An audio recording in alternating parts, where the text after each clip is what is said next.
के गुरु है, नाना प्रकार के संत है, नाना प्रकार की भक्ति विधि है, लेकिन मुख्यतः 4 प्रकार की है। इन चारों को समझ लोगे सारी कहानी समझ में आ जाएगी। नंबर 1 पे आता है जाप। जाप में जितने भी गुरु मंत्रों का जाप दे रहे हैं वो आ जाते हैं। हिंदू है तो राम राम राम राम राम, मुसलमान है अल्लाहू अल्लाहू अल्लाहू, सिख है वाहिगुरु वाहिगुरु वाहिगुरु वाहिगुरु, ईसाई है हालेलुया हालेलुया हालेलुया, जो भी मंत्र जप रहे हैं ये सब जाप में आ गया। तो इसका कबीर साहब खंडन करते हैं, जाप मरे, यानी अगर तुम राम राम जप रहे हो, राम राम राम राम, और तुम्हारे प्राण निकल गए राम, मां भी ना बोल पाओगे तुम, यानी तुम्हारे शरीर छोड़ने से यानी मरने के साथ साथ ये मंत्र भी रुक गया, ये मंत्र भी मर गया। इसको कहते हैं जाप मरे। अब अगला ज्ञान क्या है? अजपा मरे। अजपा क्या होता है? मुंह से नहीं जपा जाता, वो श्वासों में चलता है। श्वास अंदर गई सो, श्वास बाहर आई हंग, सो हंग सो हंग, ये अजपा जाप होता है। ये कब तक चलेगा? जब तक तुम्हारे प्राण पखेरु नहीं उड़ जाते। ये तुम्हें गिन के मिला है, 21,600 सांसें रोज ले रहे हो, 21,600 बार रोज नाम जप सकते हो। गिन के मिला है, गिनती गिनती में मिला है। ये अनलिमिटेड नहीं है, अनंत नहीं है, कुछ समय के लिए मिला है, खत्म हो जाएगा एक दिन। जो चीज खत्म हो गई उसको मरा कहते हैं, मर गया, खत्म हो गया। तो कहते हैं जाप मरे अजपा मरे। अब तीसरा क्या है? अनहद भी मर जाए। कानों में उंगलियां देके आवाजें सुनेंगे 5 तरह की, कोई शंख की आवाज सुनेगा, घंटे की आवाज सुनेगा, बीड़ा की आवाज सुनेगा, बांसुरी की आवाज सुनेगा, मृदंग की आवाज सुनेगा, इसी को परमात्मा मान लेंगे, इसी में मस्त हो जाएंगे। तो साहिब कहते हैं ये अनहद नाद है, पांचों तत्वों की 5 धुनें हैं, ये भी शांत हो जाएंगी एक दिन।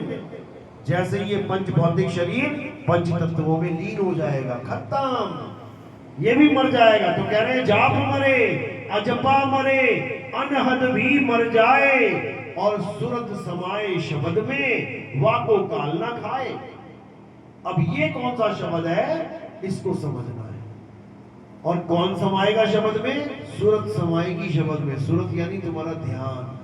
जो तुम्हारा ध्यान सारे संसार में भटका पड़ा है, अपनी काया में भटका पड़ा है, अपने माँ बाप भाई बहन नाती पोते में, जमीन जायदाद मकान बंगलों में उलझा पड़ा है, ये सारा ध्यान इकट्ठा करके कहां ले जाना है? सुरत समाए शब्द में, यानी सारे ध्यान से हर चीज को हटा के एक मालिक में, एक अपने स्वरूप में लगा लेना है। हमारा सत्य स्वरूप ही मालिक है, हम उसे भूले बैठे हैं। जिस दिन उसको जान जाएंगे उस दिन हम ही वो हो जाएंगे। इसी को कहते हैं जो तू सो हम, जैसा तू वैसे हम, लेकिन हम भूले बैठे हैं, इसलिए हम गुरुओं के पास जाकर मंत्र ले आते हैं। पूरी पूरी रात जप रहे हैं मंत्र, रोज मंत्र जप रहे हैं, और वाणी क्या कह रही है? तंत्र मंत्र सब झूठ है, इनमें न भरने कोई, और सार शब्द जाने बिना काका हंस ना हो। यानी अपने स्वरूप को जाने बिना ये काका हंस नहीं हो सकता। गुरु ये कह देते हैं कि ये मंत्र जप ले, इससे यमराज भाग जाएगा। एक कुत्ता नहीं भगा सकते उस मंत्र से तुम, मच्छर नहीं भगा सकते उस मंत्र से तुम, यमराजा कैसे भगाओगे? वो ना भागने वाला है ऐसा, वो पकड़ के मारेगा। वो कैसे भागेगा? केवल एक ही तरीका है, आत्म स्वरूप को प्राप्त कर।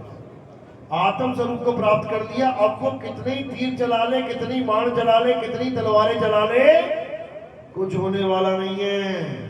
इसी को साहिब ने बोला है कि यमराजा से बचना चाहो तो आत्म स्वरूप को ध्याओ, तभी बात बनेगी, नहीं तो नहीं। तो जाप अजपा अनहद ये ज्ञान तो है, ठीक है, मंत्र जपते हैं लोग, लेकिन पूर्ण ज्ञान नहीं है। शुरुआत तो है लेकिन अंत नहीं है। अंत कहां पे जाएगा? अंत आत्म ज्ञान पे आ जाएगा। आत्म ज्ञान बिना नर भटके, कभी काबा कभी काशी, जल में मीन प्यासी, मोह देखते आवे हासी। तो जो आत्म ज्ञान है, इसका मतलब ये नहीं कि तुम किसी भगवान की पूजा करो। आत्म ज्ञान का मतलब ही नहीं है किसी भगवान की पूजा करना। आत्मज्ञान का मतलब है खुद का ज्ञान हो जाना। क्योंकि जो शब्द लगा है ना आत्म, आत्म का मतलब होता है तुम स्वयं। जैसे कोई कहे अपनी आत्म कथा लिखो, अब आत्म कथा का मतलब होता है मैं अपनी कथा लिखूं, मेरे बारे में लिखूं, किसी और के बारे में नहीं। इसी प्रकार आत्म हत्या यानी अपनी हत्या करनी पड़ेगी, किसी और की नहीं। इसी प्रकार आत्म रक्षा यानी अपनी रक्षा, किसी और की नहीं। इसी प्रकार आत्म निर्भर यानी खुद पे निर्भर, किसी और पे नहीं। इसी प्रकार आत्म कल्याण यानी अपना कल्याण, किसी और का नहीं। इसी प्रकार आत्म ज्ञान यानी अपना ज्ञान, किसी और का नहीं। किसी और भगवान को नहीं पूजना है कि राम जी को पूज रहे हो, श्याम जी को पूज रहे हो, हनुमान जी को पूज रहे हो, भैरव को पूज रहे हो। किसी की पूजा नहीं करनी है। क्या करना है? अपनी आत्मा को जानना है। जिसने अपनी आत्मा को जान लिया उसने राम को जान लिया, श्याम को जान लिया, हनुमान को जान लिया, उसने सबको जान लिया। वो सबके स्वरूप का भेदी हो गया। क्योंकि जैसी मेरी आत्मा वैसी सबकी आत्मा, अलग नहीं है। ये केवल शरीर अलग अलग दिखाई दे रहे हैं। शरीर घड़े हैं, आत्मा पानी है। कबीर कुआं एक है और पानी भरे अनेक, और बर्तन सबके न्यारे न्यारे, पानी सब में एक। तो अगर मैंने अपने बर्तन का पानी पी लिया तो समझ लो 1 करोड़ घड़ों का पानी ऐसा ही है।